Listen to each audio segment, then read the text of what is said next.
Take your Bibles and turn to Ephesians chapter 4 as we continue our way through the book of Ephesians chapter 4. So my dishwasher broke on Thanksgiving Day, great day for a dishwasher to break. Some of you may remember that because when we were going through the book of Ecclesiastes, we were talking about just seasons of life and things happening at just the worst possible time, and I mentioned that. My dad and I spent a couple weeks after that trying to fix the dishwasher, and we ordered a part, and we got the part, we put the part in, and all of a sudden something else wasn't working quite right on the dishwasher. And we thought we needed a piece of hardware to fix it, and so we went to the hardware store, and they didn't have it. So we went to a different hardware store, and they didn't have it. And we asked them about it, and they suggested we go to a completely different type of store. We went there, they still didn't have it. And so what I eventually did was called someone who knew what they were doing, and they had a tool which was able to fix everything. I think anyone who's ever done a home repair, you've had that experience, right? Where you think, oh, this will be quick. And you end up spending your Saturday, like I've done before, taking a half dozen trips to Home Depot because you never have the thing you need to actually finish the project. I know my wife has felt that way. Going to the grocery store before a holiday, and she thought she had everything and forgot something and ran back there and she forgot something else. And all of these trips, each time, having this feeling that you just don't have what you need, right? There's just something you desperately need and you can't find it. Have you ever felt that way at work? Because your boss says, I need you to do this thing, but then doesn't give you the tools and the resources, the people, or the time necessary to actually do it. Or maybe at school, where a teacher says, here's the assignment, here's when you need to do it, but never really tells you like what you're supposed to do, and so you just feel frustrated and lost because you just can't seem to accomplish what you've been told that you're supposed to do. You know, sometimes we can feel that way about things God tells us to do. So God tells us that we're supposed to do something. Hey, I need you to forgive this person. And we're like, I just don't think I can do that. Or maybe we know that he wants us to serve in a certain way, but we're just like, I don't think I'm able to do that. Or our priorities need to change, but it doesn't feel like it's in our power to make that change. Would it encourage you to know that Jesus never gives a command without giving us the resources to keep his commands? Like he never gives us a set of instructions without also supplying the tools necessary to complete the job. Like whatever we need, he provides. Jesus never withholds anything we need to do his will. So as we continue in our study through the book of Ephesians, we learn more about how Jesus blesses his church. This book is just filled with all of these blessings that Jesus provides us, his people. If you remember, before Easter, we looked at those first 6 verses of chapter 4, and we saw how Jesus blesses his church with supernatural unity. Right? He gives us this unity in the Spirit, and from this unity should come humble, patient, burden-bearing love for our brothers and sisters. Now he moves from unity in verse 6 to diversity in verse 7, from the gift of unity we share in the Spirit to the diverse gifts that God gives us so that we can be all that we can be. So here in verses 7 through 12, we're going to learn about the gifts that Jesus gives his church. And there's 4 questions that we're going to answer. We'll spend the most time on the 4th question, go sort of quickly through the first 3 questions. Here's question number 1. Who receives a gift from Jesus? Who receives a gift from Jesus? And the short answer is every single Christian. Like, no one is excluded, no one is overlooked or forgotten. With the grace that comes to save us from our sin, also comes a gift from Jesus to be used in his church for the good of others and for his glory. So if you belong to Jesus, if you have ever come to that point of repenting of your sin, of trusting in Jesus, of being saved by him, if you have that experience, you have also been gifted by him to serve as part of his church. Look at verse 7. It says, now grace was given to each one of us according to the measure of Christ's gift. So who was grace given to? Each one of us. Right? Not to some of us, not to the special ones, the overachievers, the well-educated, the talented, the ones who come from the right family. It says each one of us. Each one of whom? Well, we know from chapter 1, verse 1, that this letter was written to the saints, the faithful saints in Ephesus. That was the Apostle Paul's way of saying, the Christians. So every Christian receives a gift from Jesus to be used in his service. Now, interestingly, in verse 7, the word grace is used synonymously with the word gift. And this is done so that we don't misunderstand why we receive a gift from Jesus. Like Jesus, he doesn't give out gifts to his people like prizes at a talent show. Like we don't earn it because we're really, really good at something. Like Jesus isn't in heaven with a judges panel looking for people with raw talent or natural ability. Jesus never looks at the other judges and says like, wow, they're impressive. Like I didn't think they could do that. Like he doesn't give us gifts because we're good at something. His gifts come to the undeserving. That's why it's called grace. So if the gifts are based solely upon his grace, why do certain gifts go to certain people? Like what criteria does Jesus use to determine which people receive which gift? Well, look back at verse 7. The criteria is this. Whatever Jesus decides. So it says the measure of his gift. The NIV says it this way, the way Christ apportioned it. So the idea is that Jesus, he chooses what gift he wants to give. He chooses the person he's going to give it to, and he chooses how much of it he's going to give them. So in verse 5, we're reminded that we have one Lord over all Christians. So one master over all of us, Jesus. And as the master, Jesus chooses everything having to do with the gifts that he gives. On one hand, this can be scary, right? Because that means it's not in our control. And let's be honest, a lot of us like control, right? But it also can be liberating because it means it's not dependent upon us. Like there's not like a supernatural supermarket where they got all these gifts and we've got to go through and decide what gift that we want to receive. We don't have anything to do with it. And this is good because we're not actually very good at knowing what we need or even what we want.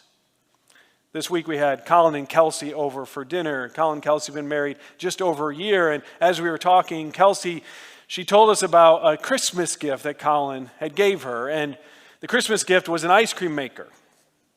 And she wasn't excited about this gift. Because she felt like maybe it was actually a gift from Colin to Colin. But she received it. In fact, it's like, so he gave me a gift so that I could do work and he could enjoy the work I did.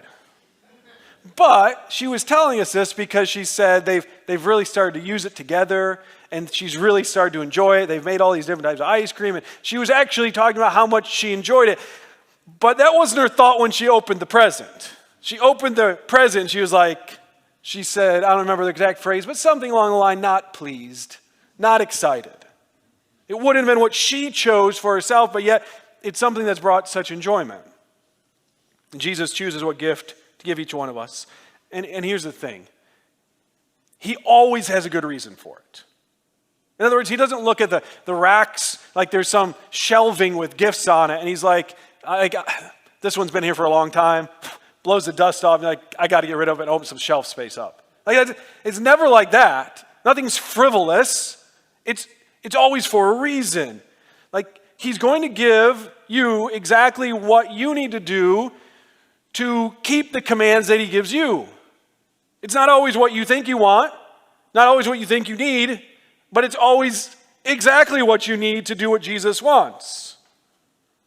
And so because Jesus chooses what gifts he gives us, because they're completely of grace, not because of our effort, we should never be proud of the gifts that we have or envious of the gifts that he gives someone else.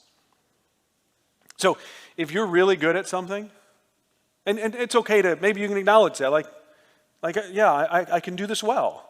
And it seems to really bless others. Like, that's not something that should make you proud. Like, you're not really good at it, and you don't really bless others because of you. It's because Jesus has given you a gift.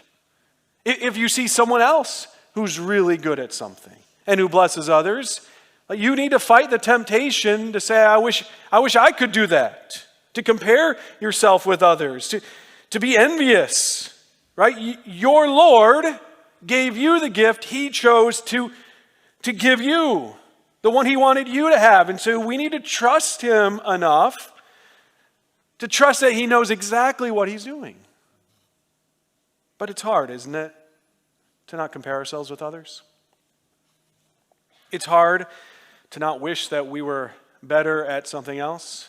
Maybe you've noticed this, that every famous athlete wishes they were a musician, and every famous musician wishes they were an athlete. Because our fallen human nature craves whatever it is we don't have. And we think like, well, if I could just do that, then I would be happy, or I'd be content, or I'd be satisfied. We think that the thing we don't have, that's the thing we need in order to be successful. But if you're a Christian, here's what it means. Jesus gave you exactly what he wants you to have. He's given you a gift that you can use to bring glory to his name, and you can use for the good of other Christians. That's question number one. Here's question number two. Where do the gifts come from? Where do the gifts come from? So in verse 8, the Apostle Paul quotes from Psalm 68, which is a psalm about God's victory over his enemies. And since Jesus is God, he applies this psalm to Jesus and the victory that Jesus secured through his death, his resurrection, his ascension to heaven. Look at verse 8. For it says, what Psalm 68 says, when he ascended on high, he took the captives captive, he gave gifts to people. Finishes quoting, and now he asks a question. But what does he ascended mean except he also descended to the lower parts of the earth? The one who descended is also the one who ascended far above all the heavens to fill all things. So in Psalm 68, God is portrayed as a divine warrior who fights for his people, defeats his enemies, delivers his people from slavery, and then leads both his captive enemies and his victorious army back up to the capital city. And so the picture that it's painting in Psalm 68 is God as sort of this conquering king. He's parading through the city, and you have the joyful citizens on both sides. Maybe picture like a parade that after a team wins, a championship. There are people on all the sides with signs and banners and confetti they're throwing into the air, and ultimately they're showering the king with gifts of gratitude because of what he's done.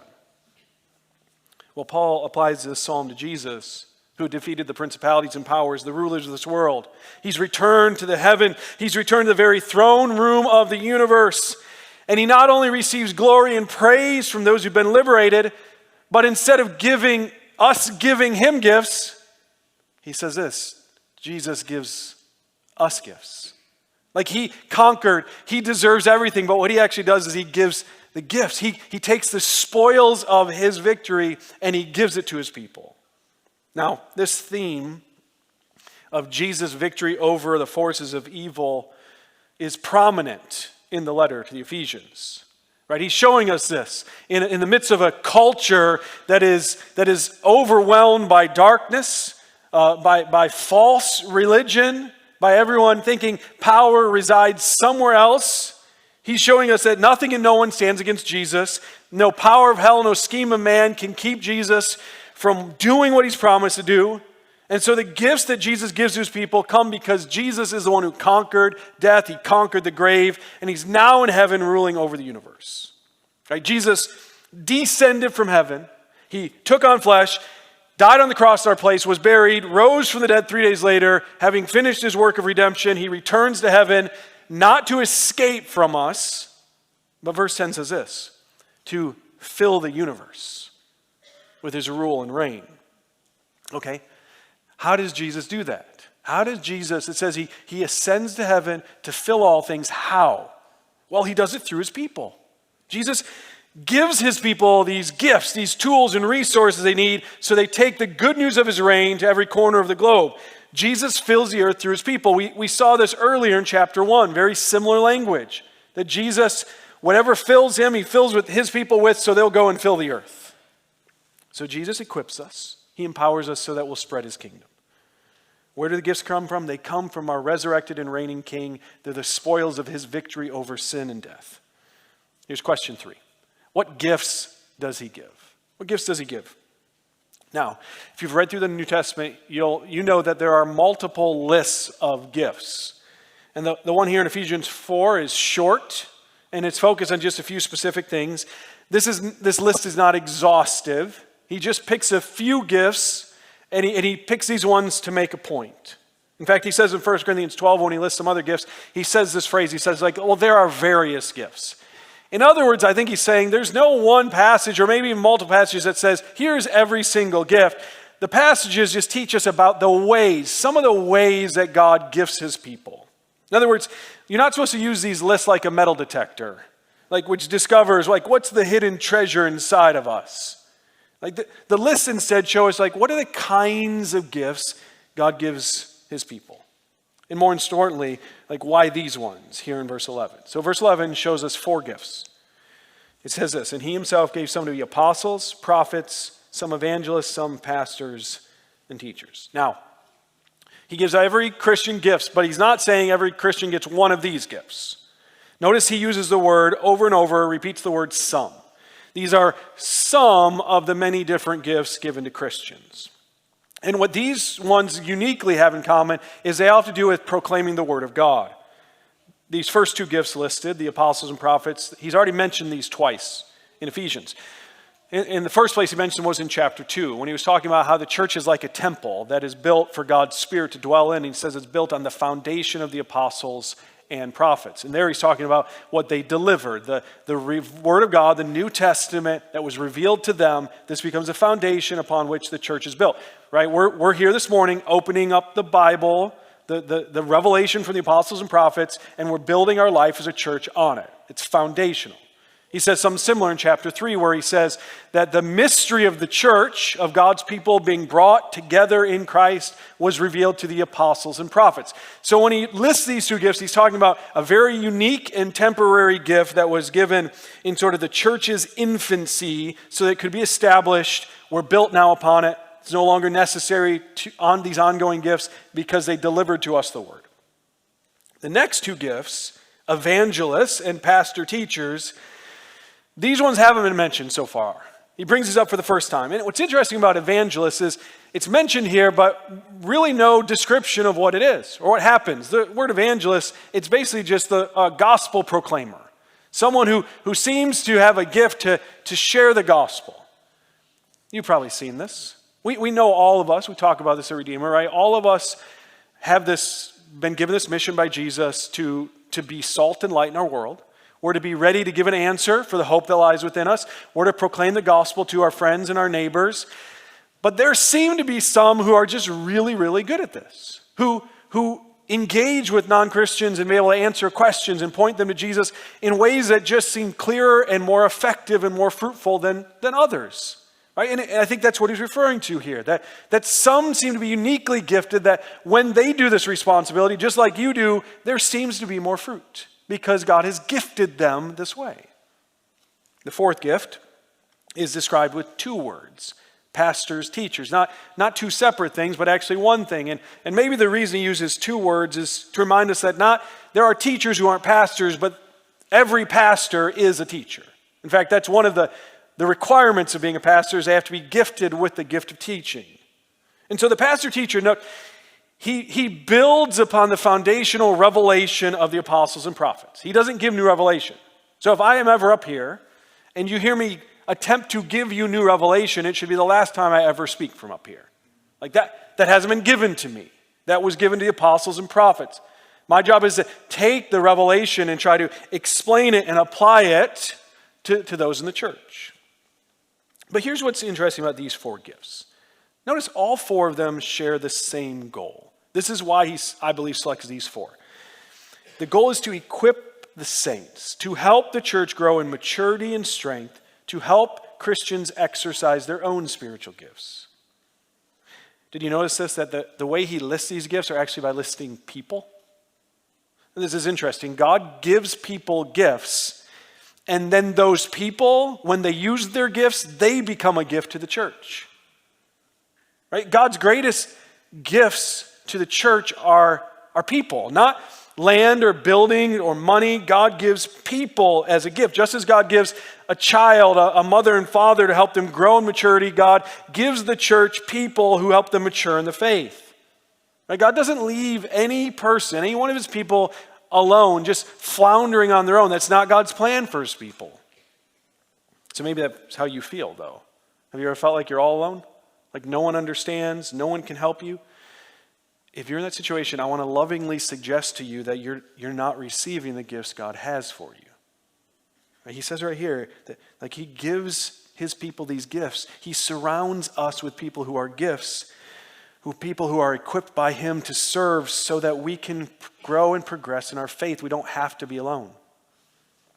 Are you receiving the gift of people? Like one of God's good gifts to you are other people here in this church. Are you involved in developing real life relationships, real conversations with the brothers and sisters around you? That's one of God's gifts to you. When I think about Redeemer, what I think about is the wealth of people God has given us. Not the wealthy people God has given us. The wealth of people, right? All around you are gifts of grace to us as a church. If you came to the picnic last night, when you came here, you saw all of these people wearing aprons, right? Those were gifts to the church. They were serving so that we could all be blessed. We could feast together and enjoy conversation and fellowship because they showed up. They showed up early. They stayed late to serve. Right before I got up here, there were all these gifted musicians who work hard and they develop their skill and they come in during the week to practice. Why? Because they want to use their gifts to serve us, to lead us in worship. When I finish, then there'll be some people who come forward with trays, with bread and the cups on them so that they can serve you, like using their gifts to serve. This is what God does. Like our life together as a church, I want you to think about it this way. Our life together as a church is perpetual Christmas morning. Because God has just given us this bounty of gifts that we get to enjoy and experience all week long. So question number one, who receives a gift from Jesus? Every single Christian. Question number two, where do the gifts come from? They come from our resurrected King. They're the spoils of his victory on the cross. Question three, what gifts does he give? Well, he gives us whatever we need to be equipped for ministry and maturity. That leads to question four, why? Why does Jesus give gifts? And we saw a partial answer to this question in verse 10. Right? The means by which Jesus is filling the earth is he gives gifts to his people who then go out as his representatives. So in part, he gives us gifts so that his kingdom will be taken to every corner of the globe, so that we will take the gospel to the ends of the earth. But we learn more about how that's done in verse 12.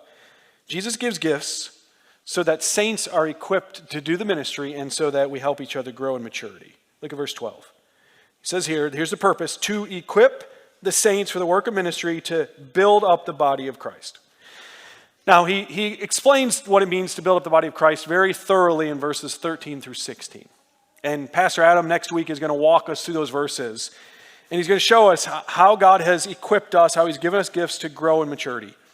So this morning, I want to spend the rest of our time focusing on this first part, how the leaders in the church equip the saints to do the work of the ministry. We tend to use the word minister, I think, in the wrong way. Because we use the word minister to describe someone who's paid by the church, right? So someone asks me what I do and I explain what I do, and they might say, oh, you're a minister. Right? That's not how the Bible uses that word. The Bible uses the word, here it says the ones called to the ministry are whom? It says the saints, all believers. All who have been called by God's grace are called to ministry. In fact, those who lead the church, the pastors, teachers, or elders, they're not called to do the ministry. They're called to equip the saints to do the ministry. So the primary function of an elder here, or a pastor, teacher here, is to train the members to serve. The word equip can be translated train. Elders are trainers or instructors. Churches have often looked at the leadership in the church, the pastors, teachers, the elders, as bus drivers, when they should be looking at them as driving instructors. So a bus driver, right, he has very set responsibilities. He always drives the bus. In fact, he's not only not responsible to teach the kids to drive the bus, he gets fired if he lets any of the kids drive the bus. Right? Here's his responsibility. You are supposed to pick up those kids and get them safely from point A to point B. Right? So maybe you leave at the wrong time tomorrow morning and you get stuck behind one of those bus drivers doing their job. Right? They stop, they signal, the kids get on, they drive them to from point A, your neighborhood, to point B, and you follow them the whole way, stopping every time, very happily. And then they get there and they open the doors, they let the kids off, they've done their job. They're not responsible. The kids are not responsible to learn how to drive the bus. They don't do any work on the bus. They just sit there, they go for a ride until it's time to get off. Doesn't that sound like a lot of churches? Right? Come, sit, let the professionals do the work, then get up and leave. But pastor, teachers, elders, they're not supposed to be bus drivers. Elders are supposed to be driving instructors. And the duty of a driving instructor isn't to taxi a student safely from point A to point B. In fact, if your teenager got in the car and they went with the driving instructor, you came back and say, how'd you go? You're like, it was great. He drove us around for 2 hours. You would call someone and say, I don't think they're doing what they're supposed to be doing. He's not a taxi driver. He's not a bus driver, right? He's a driving instructor. He's got a responsibility not to get your student from point A to point B, but to teach your student to drive themselves, right? So he trains them how to drive safely and skillfully. His job is to equip them to do the work of driving. Listen, don't view the elders here like bus drivers. Do you understand that biblically I was not hired by this church to do ministry? I do ministry because I'm a Christian. I was hired by the church to teach, train, and equip you to do ministry. Are you okay with that? Do you realize the implications? If we follow the Bible, it means more work, more time, more effort, more commitment falls on you. Don, John, Jeff, Adam, Chris, Bruce, Don, Anthony, and I, like we're personal trainers. I mean, not actually, that's pretty obvious. We're like personal trainers. What's our job? We show you the exercises so that you can do them. We show you how to do them. Right? Watch you do them to make sure you're doing it correctly. Like we educate and instruct you. But if we just did all of it, if we did all the weightlifting, all the running, all this stuff, how does that benefit you? Like it's your responsibility to lift the weights. It's your responsibility to contribute the sweat. It's your responsibility to get up early and be disciplined enough to do it. Listen, and the work of ministry does require discipline because the word ministry is the same word that we would translate service. It takes effort. In fact, he clues us in on this because he calls it the work of the ministry. You've been called by God, he says, to do the work of a servant. And work takes energy and it takes effort, it takes exertion, it demands blood, sweat, and tears. The Apostle Paul says it in the end of a different letter when he says this, therefore, my dear brothers and sisters, be steadfast, immovable. Notice, always excelling in the Lord's work. And he doubles down, because you know that your labor in the Lord is not in vain. He describes ministry as labor. And apart from Labor Day, we don't normally use that word to describe anything fun or pleasant. You don't ask your mom, how was labor? And she says it was fun. So the idea is this, like, ministry and serving others, it's hard. It's taxing. You might exhaust yourself at times. You might grow weary. But frankly, what God's calling us to do is he's like, I need you to put on your hard hat, pick up your lunch pail, and get busy serving other people. So if when you think or describe your participation at Redeemer, and it sounds like a beach vacation, like there might be something you're missing. I mean, when we think about our role in this church as members, like we should think like I got responsibilities to do some work, to work hard for the sake of others. So we're called to work, and the work we do is the work of a servant. And this is why, think about the first part of the chapter, that we need humility and gentleness and patience. Like servants are the ones who do the hard labor. Verse 2 tells us of bearing the burdens of others. You know, bosses don't carry heavy boxes, do they? Kings don't lift large burdens. They have servants to do the grunt work. And that's what it's saying. The work of ministry is hard work. It's serving work. It's the kind of work that produces blisters and sweat stains. But Jesus used this same word ministry or service, to describe why he came to earth. He says this in Matthew 20. It says, even as the Son of Man came not to be served, or not to be ministered to, but to serve, to minister, and to give his life as a ransom for many. So in case you wonder how much effort is required, Jesus is like, well, just follow my example. We serve others like Jesus served us. And in so doing, right, we're filling the earth with Jesus, with his presence. Now that could be discouraging. In fact, maybe you can already hear the doubts and excuses. Right? I can't serve like Jesus. I can't minister to others. I can't give myself to others like he's given himself for me. Like, that's impossible. Well, look back at verse 7. Now grace was given to each one of us according to the measure of Christ's gift. So we embrace the position of servant because we've received grace.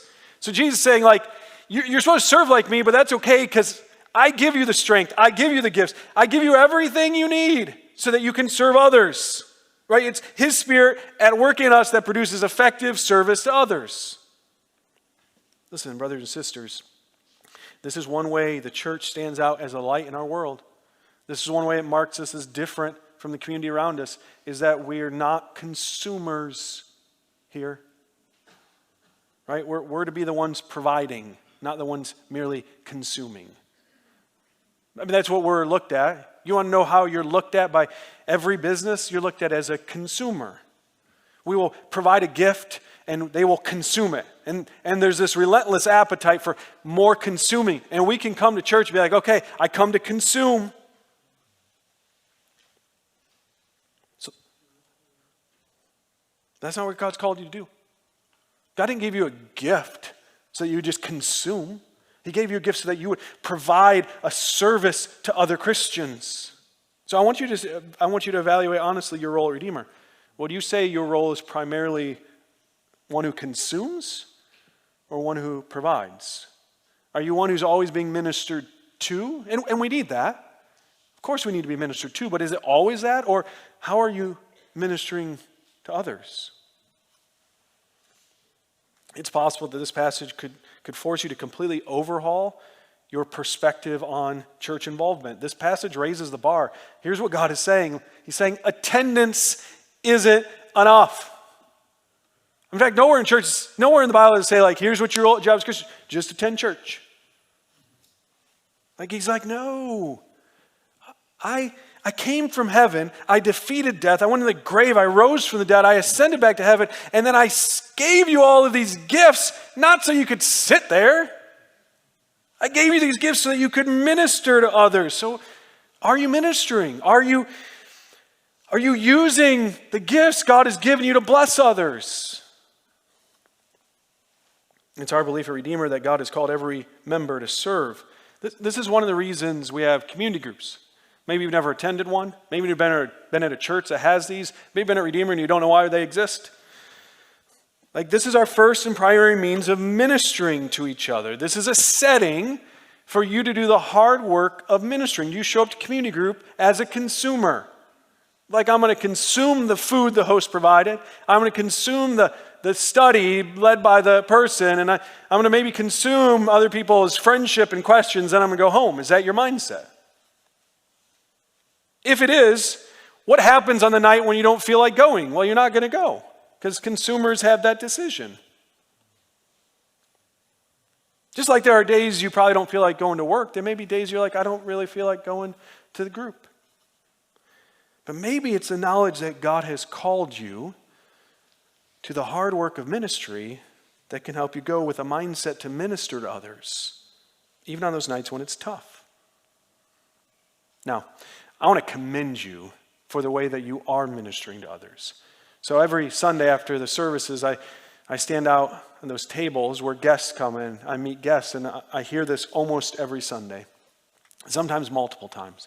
When I start talking to them, they tell me how they were greeted warmly by some members of Redeemer. Some on their way in, certainly maybe in the parking lot or at the doors, but more importantly when they're sitting here. That someone around them noticed them, they went out of their way to say hi, ask some questions, get to know them, and they felt seen, they felt noticed, they felt loved.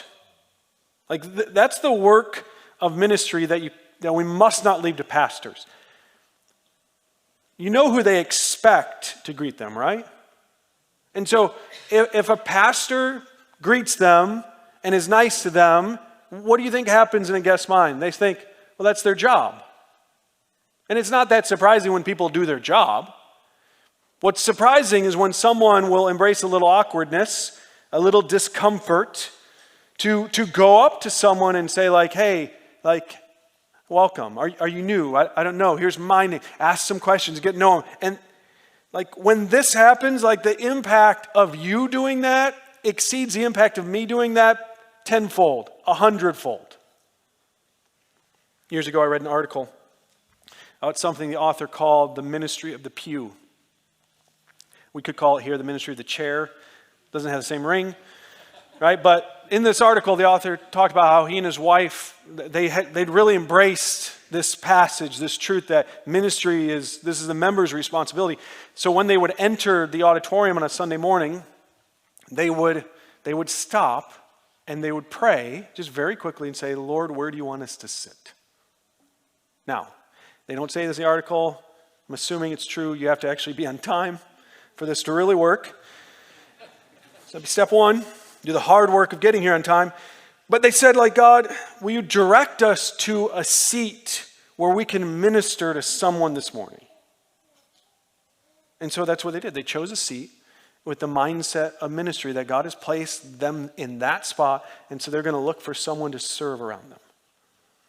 Just this week I read an article by a Christian woman who says that she rarely sits with her husband at church, and she'll get questions. People are like, are you guys doing okay? She's like, yes.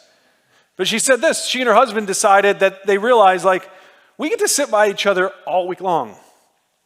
And so they both choose on Sundays to sit by someone who's sitting by themselves.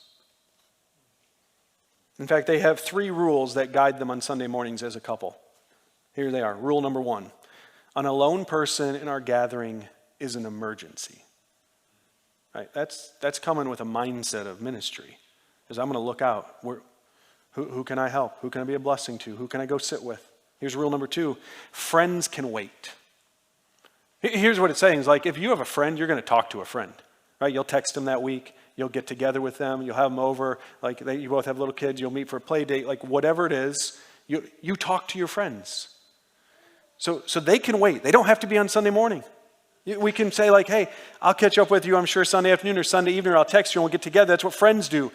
But what about the person who comes who doesn't have a friend? Like, that's the person I'm going to look for.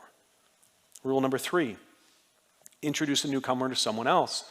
And this is just a simple way of helping them make more connections, helping them know more people, helping them feel more welcome. It also, think about, brings another person into serving. Maybe someone who needs to serve but is a little hesitant or a little nervous. They're brought into serving.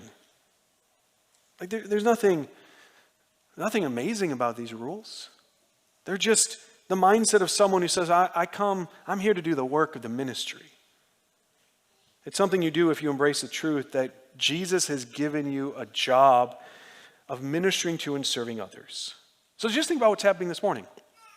Like I'm doing the job Jesus has given me right now. I'm equipping you to do the work of the ministry, and then now it's your job to take the gifts he's given you and then apply these truths in actually serving. Now, whenever we talk about gifts, someone always asks questions. It's a good question. How do I know what my gift is?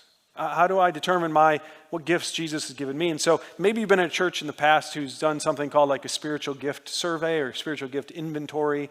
Basically some sort of quiz you can take and try to determine your gift. I don't think those work. Here's my proof. A few years ago, my boys found online a quiz that they could take to determine which Hogwarts house they would be in if they were classmates with Harry Potter. If you've never read or seen Harry Potter, he's in a school. The school has 4 houses. Each house is sort of known by different characteristics. And so they learned in taking this quiz, they learned how to answer the questions in order to get the result that they wanted. Right? So they wanted to be in Gryffindor, like Harry Potter. And so they answered every question, not truthfully. They answered every question in the way to get the result they wanted. I think we can do the same with these spiritual gift surveys. We answer them in such a way that it leads us to the thing we want to do and away from the thing we don't want to do. No, I'm not good at changing diapers. No, I can't lift heavy things. No, I don't want to stand out in a parking lot in the heat. Oh, I guess I shouldn't serve any of these ways. Listen, a much better way to find how you're gifted is to look for needs and then try to meet them. The more you try to meet needs, the more you try to help others, the more Jesus will guide you and empower you to serve him. In fact, something else will happen too, that as you do that, there will be others in this church community who will see the ways you're gifted and point it out to you. They'll say to you like, oh, you really do a good job at that. Like, I'm just, like, or they'll say this, like, hey, I saw you doing that. Will you help me with this? See, the gifts God gives you are not so that you'll feel special or important. They're so that you'll bring him glory and you'll serve others for their good. If you're not a Christian, I understand that this sermon was primarily for those who are Christians, but before we're done, I just want to speak directly to you. At the heart of this passage, it tells us that Jesus, the Son of God, descended from heaven, became a man. He died in your place for your sins, and he rose from the grave victorious. He has returned to heaven where he is slowly filling the world with his love as he forgives sinners and welcomes them into his family. And he's the one who brought you here this morning. You might think that you're here for a different reason. I would just say Jesus, who's Lord of all, brought you here this morning so that you would hear this. You would hear about his grace, and you would see his love displayed in the people sitting around you. And so at the end of the service, we'll have some people up front, and they would love to talk with you, to pray with you, to help you understand what it means to be a Christian. So before you leave, I encourage you to talk with them. Like, it's the most important decision you can make. If you're a Christian, but you're not a member of church, then I encourage you to join. The context in which Jesus gives gifts and in which we see our gifts is within the context of a church. Right? There's nowhere in the New Testament that promises that, like, if you're out on your own doing your own thing, that Jesus will gift you for it or that you'll understand them. These are all within the context. And so commit yourself to a local church where you can use the gifts Jesus has given you to do the work of ministry. Brothers and sisters, Jesus gives each one of us gifts, right? And through these gifts, we minister to each other and we fill the world with his grace. A couple questions as we end. How will you serve others this week? Let's make it really practical. How will you serve others this week? What needs can you meet by his work in you? Maybe what you need to do is ask him to help you see who you can serve this week. And then trust that he will provide everything you need to meet that need. Right, here's the beauty. When I went to fix the dishwasher, like they didn't have the part I needed. If Jesus calls you to do something, you'll never have that experience. His grace is never out of stock. If you need it, he has plenty of it. And the best thing is he gives it to you absolutely free. Will you pray with me?